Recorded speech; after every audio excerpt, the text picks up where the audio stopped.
Hello friends, आज हम सारे इंटरेस्ट कैलकुलेशन का डिस्क्रिप्शन आज हम सारे इंटरेस्ट कैलकुलेशन के बारे में बताएंगे, जो कि कस्टम्स एक्ट और जीएसटी के हैं।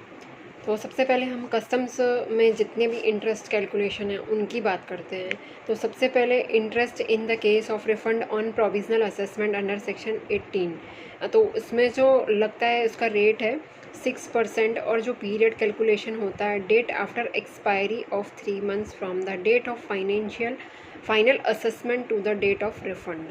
मतलब जो ये 6% है उसका कैलकुलेशन कैसे होना है, after the expiry of 3 months from the date of final assessment to the date of refund, वहाँ तक के लिए। ठीक है। उसके बाद सेकेंड चीज़ है interest payable in case of provisional assessment under section 18, 15%। यानी पेबल होगा तो पेबल अगर हम पे करेंगे, यानी हमारी ड्यूटी डिमांड आती है, जितना हमने पे किया था वो शॉर्टेज पड़ जाता है, उससे ज़्यादा हमारा अमाउंट पेबल आता है, तो उस केस में हमें ड्यूटी अलॉन्ग विथ इंटरेस्ट देना पड़ता है। जो इंटरेस्ट का पीरियड होता है वो कैसे कैलकुलेट करते हैं, interest period starts from first day of the month in which the duty is provisionally assessed. याद रखना, from the first day of the month in which the duty is provisionally assessed. तो ये दो interest calculation provisional assessment के थे।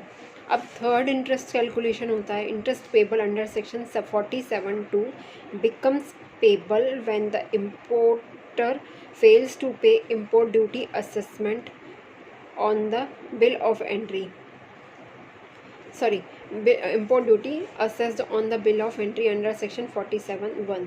Interest payable under section 47(2), इसका जो rate होता है 15% पर एनम। इसका जो कैलकुलेशन होता है within 1 day excluding holidays, within 1 day from the date on which the bill of entry is returned to him by the proper officer for payment of duty. तो इसके लिए जो calculation होगा, जो rate है वो 15% पर annum है, और within 1 day excluding holidays को छोड़ के within 1 day from the date on which the bill of entry is return to him by the proper officer for the payment of duty. तो ये 3 interest calculation हो गए customs के। और एक अंडर सेक्शन 27A में जो interest calculation होता है उसका रेट और पीरियड मैं अभी बताती हूँ। तो any drawback payable to a claimant under section 74 or 75 is not paid within a specified time period. तो amount of drawback remaining unpaid to the claimant, जो रेट है 6% पर एनम है, the date after expiry of 1 month from the date of filing of drawback claim till the date of payment of such drawback shall be paid to the claimant. मतलब क्या होता है कि drawback payable है to a claimant under section 74 और 75 is not paid within specified time period. तो हमें क्या पड़ता है, तो उस टाइम पे क्या होता है 6% पर एनम से हमें इंटरेस्ट पे करते हैं, और साथ में ड्रॉबैक भी मिलता है। तो जो पीरियड होता है वो कैलकुलेट कैसे करते हैं, the time date after expiry of 1 month from the date of filing of drawback claim till the date of payment of such drawback shall be paid to the claimant. मतलब जो 1 month है जहाँ से हमने drawback claim के लिए filing की थी, वहाँ से 1 महीने की 1 मंथ एक्सपायर होने की डेट से लेके till the date of payment, ठीक है, इतना पीरियड है उसका। तो 4 इंटरेस्ट कैलकुलेशन हमने कर लिए, जो 2 प्रोविजनल असेसमेंट की थे, ठीक है, उसके बाद एक इंटरेस्ट पेबल अंडर सेक्शन 47(2) था, और एक एनी जो ड्रॉबैक पेबल होता है उस पर इंटरेस्ट था, इस पर भी 6% पर एनम है। नेक्स्ट है 28A, drawback has been paid to the claimant erroneously और it becomes otherwise recoverable under the act or rules made thereunder. Drawback has been paid, मतलब drawback has been paid to the claimant erroneously or it becomes otherwise recoverable under this act or rules made thereunder। तो उस case में हमें 15% पर annum के rate से हमें मतलब ड्रॉबैक के साथ 15% का रेट लगेगा, इंटरेस्ट लगेगा। The date of payment of such drawback to the claimant till the date of recovery of such drawback shall be paid by the claimant, ठीक है। स्पेसिफाइड टाइम पीरियड क्या, 2 months from the date of demand. Specified time period for payment of drawback payment of drawback and interest 2 months from the date of demand of the amount of drawback paid or otherwise recoverable। ठीक है, यानी क्या होता है कि drawback ज़्यादा पे कर दिया है तो वो रिकवरेबल होता है, तो रिकवरेबल अलॉन्ग विथ इंटरेस्ट होता है वो 15% पर एनम के।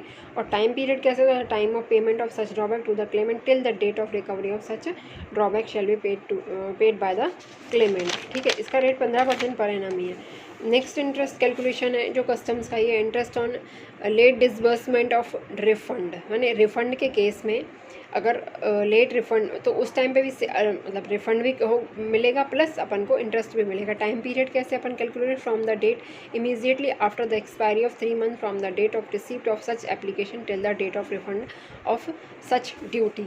यानी देखो हमने अभी तक कितने इंटरेस्ट पढ़ लिए, इसके टोटल 6 इंटरेस्ट पढ़ लिए, जिसमें हमने प्रोविजनल असेसमेंट, जिसमें हमारा प्रोविजनल असेसमेंट के केस में क्या रिफंड ऑफ ऑन प्रोविजनल, यानी हमने जो भी 6% पर एनम के हिसाब से हमको पे किया जाता है तो उस केस में 3 मंथ है, याद रखना, after expiry of 3 months from the date of fine assessment to the date of, उस टाइम पे 3 मंथ्स है और 3 मंथ्स है।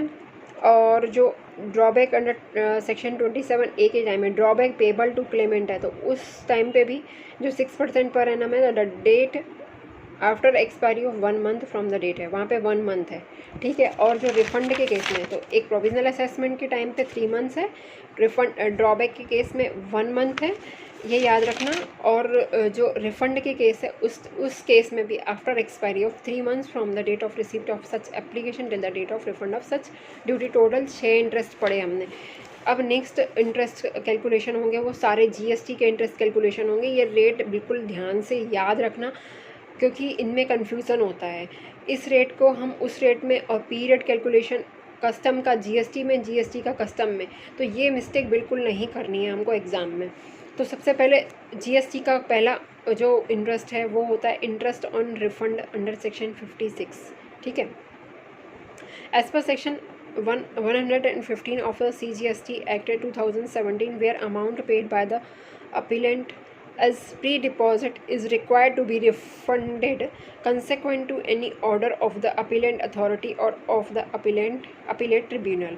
तो उस केस में 6% पर एनम है, यानी जो रिफंड अमाउंट हो रहा है where amount paid by the appellant as pre deposit is required to be refunded, यानी प्री डिपॉजिट के अपील जब हम फाइल करते हैं तो उस टाइम पे हम कुछ प्री डिपॉजिट करते हैं अमाउंट, अगर वो रिफंडेड होता है consequent to any order of the appellate authority और ऑफ द अपीलेट ट्रिब्यूनल, तो उस केस में हमें 6% पर एनम के रेट से हमें इंटरेस्ट पेबल होगा from the date of payment of the amount till the date of refund of such amount. ठीक है, द डेट जहाँ से हमने पेमेंट की थी वहाँ से लेके date of refund of such amount. ये फर्स्ट इंटरेस्ट कैलकुलेशन है अंडर सेक्शन 56 जीएसटी का, इंटरेस्ट ऑन रिफंड।